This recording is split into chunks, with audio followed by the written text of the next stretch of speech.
Mymensingh circuit house মাঠে বাংলাদেশ জামায়াতে ইসলামের নির্বাচনী সভাস্থল সম্পূর্ণ প্রস্তুত করা হয়েছে। কুয়াশাচ্ছন্ন ভোরে বিভিন্ন এলাকা থেকে সার্কিট হাউস মাঠে আসতে শুরু করেছেন নেতাকর্মীরা। বেলা 12টায় সমাবেশে প্রধান অতিথি হিসেবে যোগ দেবেন জামায়াতের আমির। এই মুহূর্তে সেখানে আছেন আমাদের প্রতিনিধি আসাদুজ্জামান সুমন।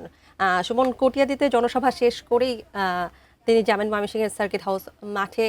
সেখানে জনসভাস্থলটার আসলে প্রস্তুতি কেমন দেখছেন, কেমন নেতাকর্মীরা এসে জড়ো হয়েছেন, সব মিলিয়ে আসলে আমাদের সার্বিক পরিস্থিতি জানাবেন। আসলে এই ময়মনসিংহে যে জামাতে আমিরের যে আগমন সেটি উপলক্ষে কিন্তু জামাত ইসলামী সহ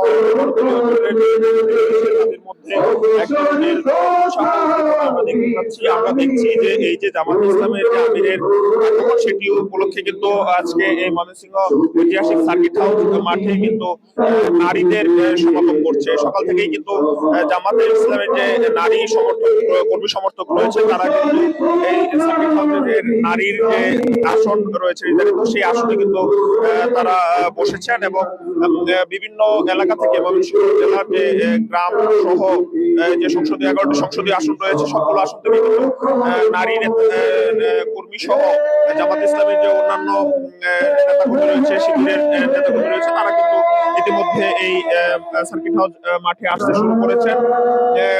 এখন জামাতের আমরা শুনছিলাম যে কিছুক্ষণের মধ্যে কিশোরগঞ্জের যে সমাবেশ সেটিতে বক্তব্য রাখার পর এখানে যে এই নির্বাচনী জনসভাটি রয়েছে সেখানে 12টার মধ্যে এসে এই সমাবেশে বক্তব্য দেওয়ার কথা রয়েছে।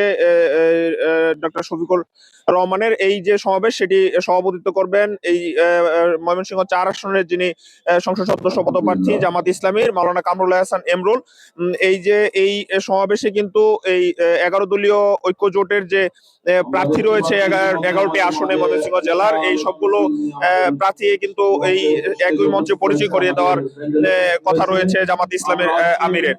সব মিলিয়ে কিন্তু আইন শৃঙ্খলা বাহিনীর পক্ষ থেকে আমরা দেখছি যে বেশ তৎপরতা লক্ষ্য করতে পারছি আমরা। আইন শৃঙ্খলা বাহিনী কিন্তু ইতিমধ্যে ওই মাঠকে নিশ্চিত নিরাপত্তার ব্যবস্থার চাদরে ডেকেছেন এবং কোনো রকম অপ্রীতিকর ঘটনা যেন না ঘটে সে বিষয়ে কিন্তু আইন শৃঙ্খলা বাহিনী যথেষ্ট তৎপর রয়েছে। তো ময়মনসিংহ থেকে এই ছিল আমার কাছে জামাত ইসলামের যে আমিরের সমাবেশ সেটির সবশেষ খবর।